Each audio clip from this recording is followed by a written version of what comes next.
नमस्कार, मैं धीरज एक बार फिर से आप सभी का इस ऑनलाइन प्रोग्राम में बहुत बहुत स्वागत करता हूं। प्रिय विद्यार्थियों, आज के सेशन में हम वैद्युत द्विध्रुव के निरक्ष पर वैद्युत क्षेत्र की तीव्रता कैसे ज्ञात करते हैं, निरक्षीय स्थिति के लिए डिटेल में समझने वाले हैं। और वीडियो स्टार्ट करने से पहले मैं आप सभी को बता दूं कि वैद्युत द्विध्रुव के अक्ष पर यानी अक्षीय स्थिति के लिए वैद्युत क्षेत्र की तीव्रता कैसे ज्ञात करते हैं, इसके पहले वाले वीडियो में मैंने डिटेल में बताया है।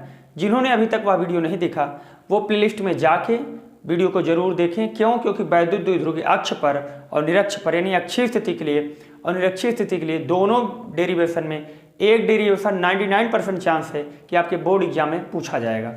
तो चलिए स्टार्ट करते हैं। देखिए क्या है मेरे प्यारे भाई कि वैद्युत द्विध्रुव के निरक्ष पर वैद्युत क्षेत्र की तीव्रता कैसे ज्ञात करते हैं, अर्थात निरक्षीय स्थिति के लिए वैद्युत क्षेत्र की तीव्रता कैसे ज्ञात करते हैं। इस बात को समझने के लिए छोटा सा मैं एक की पॉइंट आपको बता रहा हूँ, जिसको मैंने इसके पहले वाली वीडियो में डिटेल में बताया भी है कि वैद्युत द्विध्रुव एक ऐसी संरचना है जिसमें समान चार्ज विपरीत डायरेक्शन के हों, यानी विपरीत प्रकृति के हों, विपरीत नेचर के हों, उनको बहुत मिनिमम डिस्टेंस पर रख देंगे तो ऐसे बने सिस्टम को हम लोग क्या बोलते हैं, वैद्युत द्विध्रुव बोलते हैं। और मुझे निकालना है कि किसी वैद्युत द्विध्रुव के निरक्ष पर, तो फिर से एक चीज बता दें कि वैद्युत द्विध्रुव के इस दिशा में जो चीज हम लेंगे या जो एक्सिस लेंगे या जो पॉइंट लेंगे वो अक्ष पर स्थित होगा, और इस डायरेक्शन के लंबवत अगर कोई चीज हम लेंगे तो उसे बोला जाएगा निरक्ष।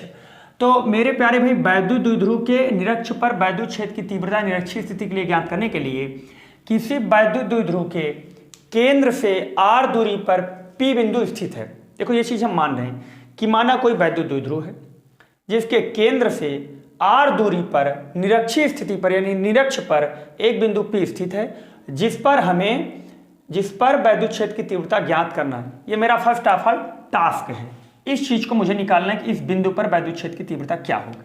तो ध्यान से देखो, छोटी छोटी बातें हैं जो इस डायग्राम में आपको समझना चाहिए।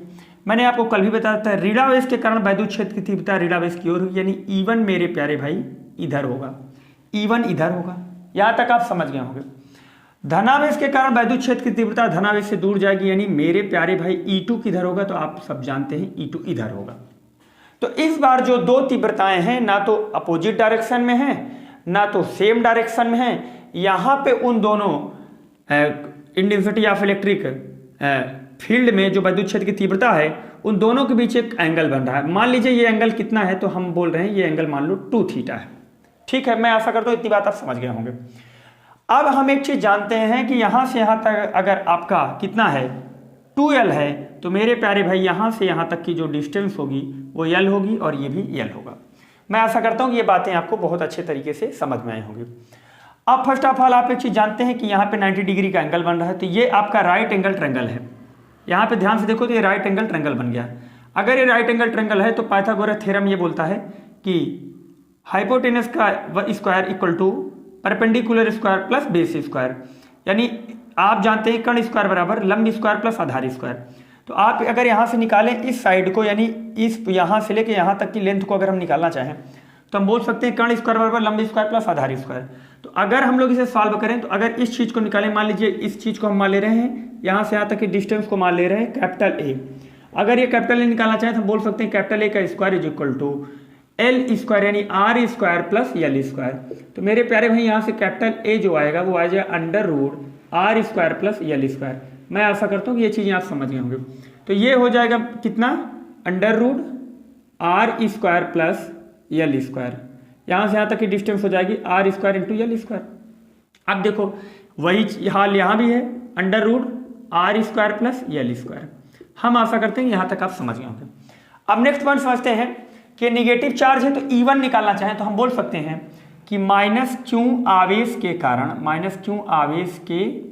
कारण वैद्युत क्षेत्र की तीव्रता, देखो यार, तो एक चीज जानते हैं, यहां से हम लिख सकते हैं कि E1 is equal to 1/4 pi epsilon naught, charge कितना है Q, क्योंकि वैद्युत क्षेत्र की तीव्रता क्या है, सदिश राशि है, और यहाँ पे हम डायरेक्शन की कोई वैल्यू यानी दिशा की वैल्यू तो है लेकिन ये साइन की कोई वैल्यू नहीं है। अब एक चीज जानते हैं कि इस माइनस क्यू चार्ज के कारण इस बिंदु पर वैद्युत क्षेत्र की तीव्रता निकालने के लिए हम कहेंगे कि किसी क्यू आवेश के कारण आर दूरी पर वैद्युत क्षेत्र की तीव्रता निकालने के लिए हम जानते हैं कि E बराबर के क्यू वन क्यू टू के क्यू अपान आर स्क्वायर। तो के का मान मैंने रख दिया 1/4πε0। अब देखो यहाँ क्यों है तो क्यों रख दीजिए। अब अगला पॉइंट क्या है, यहाँ से यहाँ तक की दूरी क्या है, तो बोलोगे आप यहाँ से यहाँ तक की दूरी है R square plus L square, और इसका क्या करेंगे, स्क्वायर करेंगे। अगर इसका स्क्वायर करेंगे तो फार्मूला जो जनरेट होगा वो होगा 1/4πε0 क्यों अपान, अब ये रूट कैंसिल हो जाएगा तो हो जाएगा R square plus L square. हम आशा करते हैं कि इस बात को आप अच्छे तरीके से समझ गए होंगे। इसे हम मान लेते हैं इक्वेशन नंबर फर्स्ट। एक बार हम चेक कर ले रहे हैं दिख रहा है नहीं अच्छे से, हाँ क्लियर दिख रहा है। अब देखिए यार अगला पॉइंट अगर हम यहाँ से निकालना चाहें तो हम बोल सकते हैं E2 बराबर, E2 क्या है, प्लस चार्ज के कारण जो इंटेंसिटी ऑफ इलेक्ट्रिक फील्ड है वो बाहर की ओर है, इस P बिंदु से बाहर की ओर है। तो अगर इस P बिंदु के बाहर की ओर है तो E2 ऊपर है, तो E2 अगर ऊपर है तो मैं बोल सकता हूं कि 1/4πε0 क्यों अपान, यहां भी प्यारे भाई डिस्टेंस कितना है, under root R square plus L square. अब अगर मैं इसका स्क्वायर कर दूंगा तो मुझे जो फार्मूला क्रिएट होगा वो 1/4πε0 क्यों अपान, अब अंडर रूट हट जाएगा यहाँ से तो हो जाएगा R square plus L square. मैं आशा करता हूँ कि इस इक्वेशन को भी आप भली भांति अच्छे तरीके से समझ गए होंगे। अब देखो यार, अब आप लोग जानते हैं कि दो तीव्रताएं अगर एक ही दिशा में हैं तो दोनों को हम जोड़ देंगे, दो तीव्रताएं विपरीत डायरेक्शन में दोनों घटा लेंगे, और दो तीव्रताएं अगर थीटा कोण पर हैं तो उनको हम अच्छे तरीके से जानते हैं कि under root E1 square plus E2 square plus 2E1 E2 cos theta होता है। तो लेकिन यहाँ कोण कितना है तो हम एक चीज जानते हैं, E1 और E2 विपरीत डायरेक्शन में, तो हम बोल सकते हैं E बराबर under root E1 square plus E2 square plus 2E1 E2 cos theta. अब देखो यहाँ पे अगर वैल्यू पुट करें तो हम ऐसे बोल सकते हैं, ध्यान से समझना, कॉस थीटा का मान कितना है 2 थीटा। चलो रखो, तो एक चीज ये देखो E1 और E2 दोनों चीजें समान है, यहाँ देखो E1 और E2 दोनों आपस में क्या है, इक्वल, E1 E2 इक्वल है। तो हम मान ले रहे हैं कि माना E1 E2 बराबर x मान लो। क्यों ऐसा करें, क्योंकि बार बार मुझे 1/4πε0 क्यों upon under R square plus L square लिखना थोड़ा बड़ा हो जाएगा। तो मैं बोल सकता हूँ E बराबर अंडर रूट E1 का मान है x स्क्वायर तो बोल दो x स्क्वायर प्लस E2 का मान है x स्क्वायर तो आप बोल सकते हो x स्क्वायर प्लस 2E1 का मान है x into x cos theta का मान प्यारे भाई 2 थीटा। इतनी बात आप समझ गए होंगे। तो यहाँ से हो जाएगा E बराबर अंडर रूट x स्क्वायर जोड़ेंगे तो हो जाएगा 2x स्क्वायर प्लस, एक चीज बताओ यार, यहाँ से 2x स्क्वायर, अब cos 2 थीटा का फार्मूला रख दो, cos 2 थीटा का फार्मूला क्या हो जाएगा, तो cos 2 थीटा का फार्मूला यहाँ से हो जाएगा, आप जानते हैं कि हाँ ठीक है 2 cos स्क्वायर थीटा माइनस 1। ठीक, अब यहाँ से इसे और सॉल्व करो तो E बराबर हो जाएगा अंडर रूट, यहाँ से 2x स्क्वायर कॉमन ले लो, तो 2x स्क्वायर कॉमन लेंगे तो एक बात बताओ, यहाँ बचेगा 1 और प्लस यहाँ बचेगा आपका 2 cos स्क्वायर थीटा माइनस 1। अब ये 1 से ये 1 कैंसिल हो जाएगा, तो यहाँ से हो जाएगा आपका अंडर रूट 2 दूना 4 x स्क्वायर, और यहाँ से हो जाएगा cos स्क्वायर थीटा, और सॉल्व करेंगे तो वर्गमूल होगा 2, इसका वर्गमूल हो जाएगा x हो जाएगा। एक मिनट यहाँ से थोड़ा सा ऊपर करते हैं, यहाँ दिख रहा होगा, तो देखो यहाँ का वर्गमूल लेंगे तो 2, यहाँ से होगा x, cos स्क्वायर थीटा का वर्गमूल हो जाएगा cos थीटा। तो एक चीज जानते हैं, यहाँ से जो electric intensity of electric field आया वो E बराबर 2x cos थीटा। ठीक है, यहां तक क्लियर दिख रहा है। अब देखो यार, सबसे पहले अगर हम E का मान रखना चाहें तो जाएगा 2 इंटू E का मान कितना है, तो E का मान यार ये है तो ना 1/4πε0 Q upon R square in plus L square, ठीक, इंटू कॉस थीटा। अब ध्यानपूर्वक बात को समझना, यहां से थोड़ा सा क्रिटिकल है। देखो अगर यहां से हम एक रेखा जनरेट कर दें, एक लाइन खींच दें, तो ये जो थीटा है ये 2 थीटा, ये थीटा हो जाएगा, ये थीटा हो जाएगा, और ये पूरा कितना था तो 2 थीटा था। अगर ये थीटा तो आप जानते हैं यहां से जेड बन रहा है, ये देखो एक रेखा और ये 2 रेखाएं समांतर हैं। अगर ये समांतर मेरे प्यारे भाई तो देखो जेड बन रहा है, तो ये हो जाएगा एकांतर कोण, अगर ये थीटा तो ये भी थीटा। तो अगर यहाँ से हम cos थीटा का मान निकालना चाहें तो cos थीटा का मान देखो, cos थीटा बराबर क्या हो जाएगा, आधार बटे कर्ण।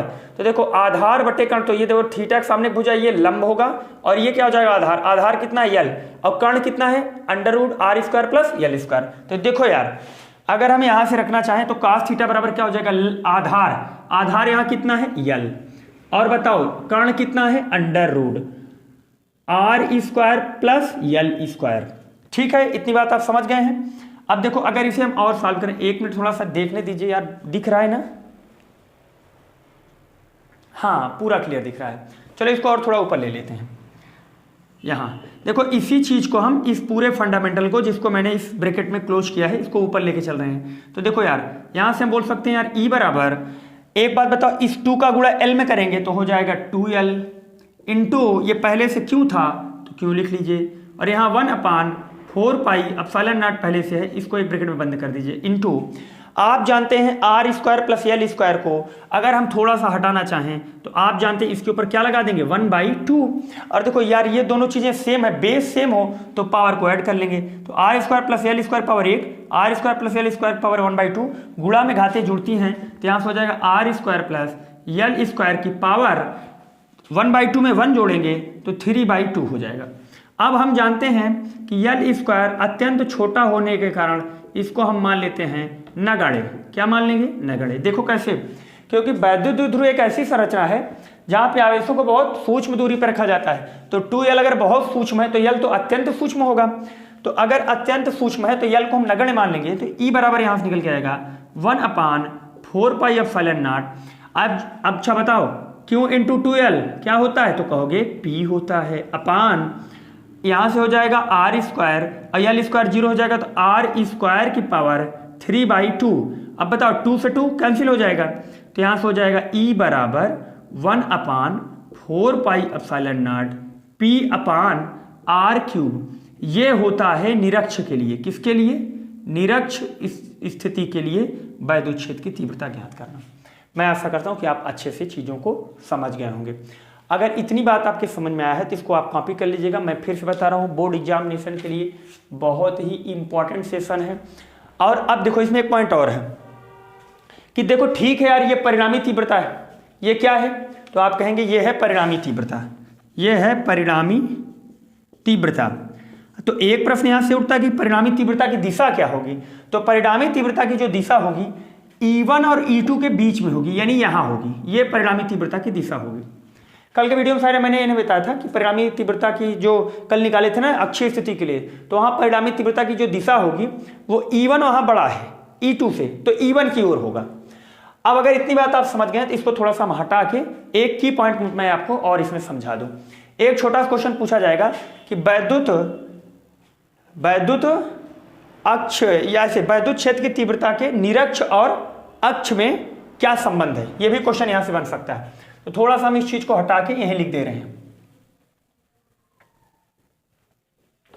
देखो यहां हम ये लिख रहे हैं, तो आप लोग ये चीज जानते होंगे कि वैद्युत क्षेत्र की तीव्रता के लिए जो निरक्ष के लिए हम लोग सॉल्व किए थे, तो अक्षीय स्थिति के लिए जो सॉल्व किए थे अक्ष के लिए, तो हम ये सॉल्व किए थे कि 2p upon 1/4 pi epsilon not, यहां था आर क्यूब। इसे और अच्छे तरीके से लिखना चाहे तो हम बोल सकते हैं ई अक्षीय स्थिति के लिए 1/4 पाई एप्सिलॉन नॉट, और इस 2 को हम थोड़ी देर के लिए बाहर ला दे रहे हैं, into p upon R cube.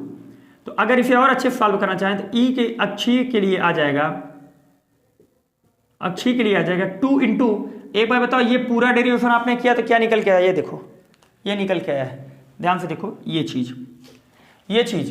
तो क्या यार 1/4 pi epsilon naught p upon R cube के स्थान पे ई निरक्ष नहीं लिख सकते, तो आप कहेंगे 2 गुणे जो ई निरक्ष, ये होता है आपका संबंध अक्षीय स्थिति के लिए निरक्ष स्थिति के लिए। मैं आशा करता हूं कि वीडियो आपको अच्छा लगा होगा, और आपको यदि अच्छे से समझ में आता है तो कोई बात नहीं, अगर नहीं समझ में आता तो 1-2 बार अच्छे से देख के कवर कर ली चीज़ों को। बहुत ही इंपॉर्टेंट वीडियो है, वैद्युत द्विध्रुव के निरक्ष पर वैद्युत क्षेत्र की तीव्रता कैसे ज्ञात करते हैं निरक्षीय स्थिति के लिए। मैंने इस वीडियो में आपको अच्छी तरीके से समझाया। ओके, बहुत बहुत धन्यवाद।